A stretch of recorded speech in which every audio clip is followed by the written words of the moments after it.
मिनश्शैतानिर्रजीम बिस्मिल्लाहिर्रहमानिर्रहीम इय्याका नअबुदु व इय्याका नस्तईन। अस्सलाम वालेकुम स्टूडेंट्स, आज हम लोग इनकम फ्रॉम प्रॉपर्टी के रूल्स ब्रीफली स्टडी करने लगे हैं। Income tax year 2025 and 26। सो जो 2026 में भी पेपर देना चाहते हैं या 2025 के एंड पे पेपर दे रहे हैं, उन सब के लिए ये वीडियो है। इनकम फ्रॉम प्रॉपर्टी के रूल्स हैं। So let's start income from property. Students, income from property rules में सबसे पहले आपने जो लिखना है, जो याद रखना है कि क्या चीज़ आपने लिखनी है, वो है फेयर मार्केट ऑफ रेंट। ठीक है, फेयर मार्केट ऑफ रेंट या रेंट रिसीवेबल, ये दोनों में से कोई लिखा होगा आपके क्वेश्चन पेपर में, तो आपने सबसे पहले इनकम फ्रॉम प्रॉपर्टी की हेडिंग देनी है और फिर आपने इसको लिख देना है। ठीक है, अब आपको पता है यहाँ पे एक टैक्सेबल का कॉलम है, एक आपका मेन कॉलम है, ठीक है, एग्जाम्प्ट का। तो आपने इसको इनर ही आपने सबसे पहले लिख देना है यहाँ पे। ठीक है, इनर आपने लिख देना है। तो यहाँ पे रेंट रिसीवेबल भी दिया हो सकता है, rent fair market of rent भी दिया हो सकता है, तो आपने ये लिख लेना है। इसके बाद स्टूडेंट आपने क्या करना है, एक मिनट, मुझे कॉल्स वगैरह ना आ जाए, इसीलिए मैं फ़्लाइट मोड पे लगा देता हूँ।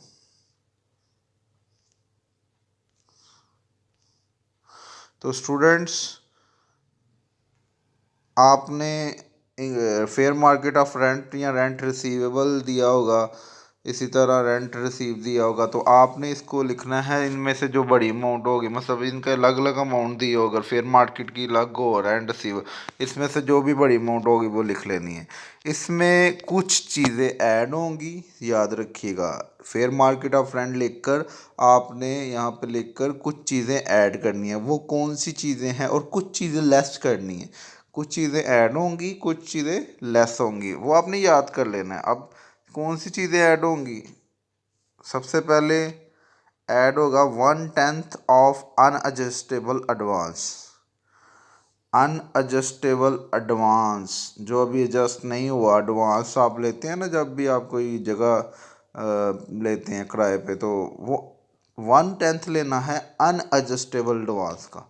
अगर ये अनएडजस्टेबल एडवांस गिवन है तो उसका 1/10 लेकर वो यहाँ पे लिखना है, यानी फेयर मार्केट में ऐड कर देना है। ठीक है, ऐड करना है ये। इसके बाद जो चीज़ ऐड होगी, token money as forfeited deposit. Student, token money as forfeited deposit, ये जस्ट लाइक बयाना नहीं होता, जब आप कोई मकान लेते हैं तो किराए पे, तो उसमें शुरू में बयाना पे करना पड़ता है। ठीक है, तो वो जस्ट लाइक है, ये भी ऐड होगा। इसके बाद स्टूडेंट, इरिकवरेबल रेंट रिसीव्ड, आपका कोई ऐसा रेंट जो अभी रिसीव होने वाला था, ठीक है, रिकवर होने वाला था, वो आपने रिसीव कर लिया, वो भी कहाँ पे आएगा, यहाँ पे ऐड हो जाएगा। ठीक है, तो इसके बाद any burden of employer paid by tenant, कोई भी ऐसा बर्डन मतलब एक्सपेंस है या वो मालिक का था, क्योंकि घर तो मालिक का ही है, लेकिन वो किसने पेड किया, टेनेंट ने। तो टेनेंट बेसिकली किराएदार को कहते हैं, तो किराएदार ने आपका बिहाफ पे खर्चे किए हैं, तो अब ये भी क्या होगा, यहाँ पे ऐड होगा। तो ये मैं सब चीज़ें ऐड वाली बता रहा हूँ, बस आपने नोट कर लेना है। इसके बाद student, repair charges paid by tenant, तो टेनेंट ने अगर रिपेयर चार्जेस पे किए हैं, घर में कोई चीज़ ठीक करवाई है, रिपेयर करवाई है, तो उसके बारे में क्या है जी, उसमें ये है कि जी उसके 1/4 ऑफ रेंट रिसीवेबल, जी 1/4 लेना है आपने, 1/4 लेना है। किसका, वो जो शुरू में रेंट रिसीवेबल नहीं लिखा हुआ ऊपर फेयर मार्क, उसका 1/4 लेकर स्टूडेंट, ये आपने 1/4 लेकर यहाँ पे ऐड कर देना है। ठीक है, 1/4 लेकर रेंट रिपेयर चार्जेस के जो अमाउंट होगी वो इस तरह लिखनी है, 1/4 लेना रेंट रिसीवेबल का। ठीक है, और जब आप इन सबको ऐड कर लेंगे, अब देखें ना, आपने ऐड की है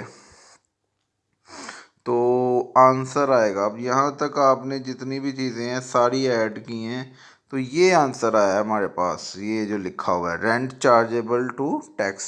इसे शॉर्ट फॉर्म में लिखते हैं RCT। तो यहाँ पे ये टोटल आ जाएगा, मतलब आपने सबको जब प्लस करना है तो यहाँ पे टोटल आ जाएगा। ठीक है, टोटल आपने लिख लेना है अमाउंट की शक्ल में।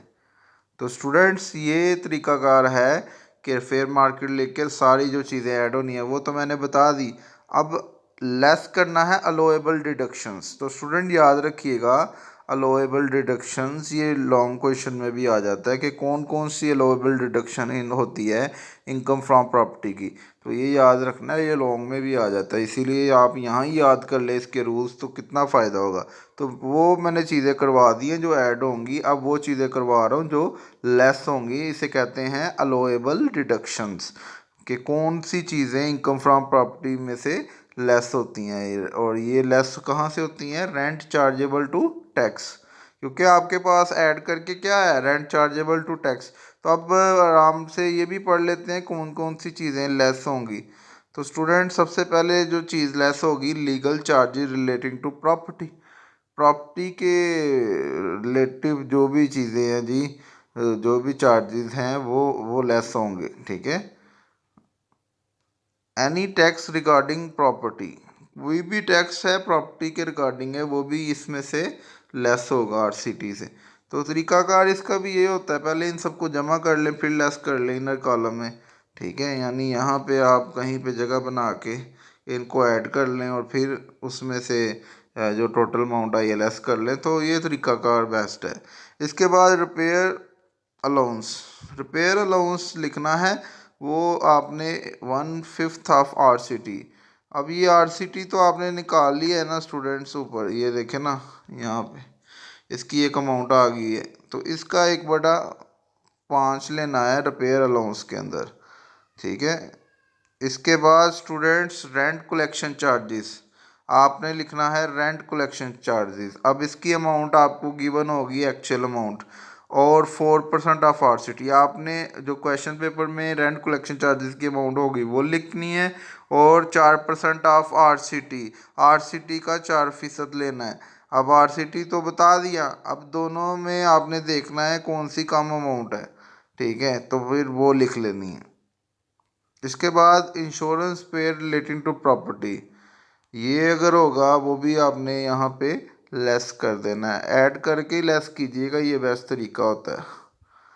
इसके बाद ground rent if property on lease, ground rent दिया हुआ है अगर प्रॉपर्टी लीज पर है फिर भी ये भी लेस होगा।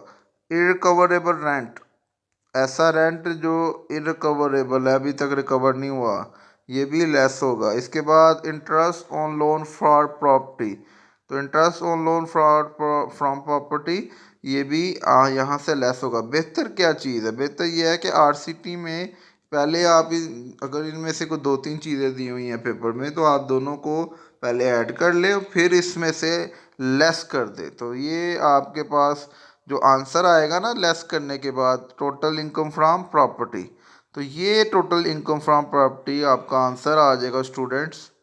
तो इसी तरह स्टूडेंट्स आप इसको कर सकते हैं। सो ये सारे रूल्स थे।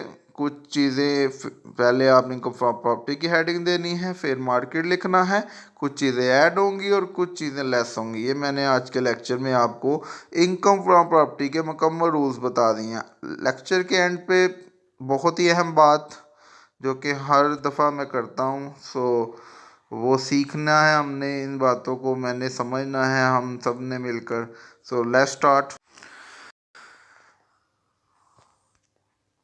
सो ये अल्लाह का हुक्म है, हर नफ्स को मौत का जायका चखना है और तुम्हें तुम्हारे अमाल का पूरा बदला क़यामत के दिन दिया जाएगा।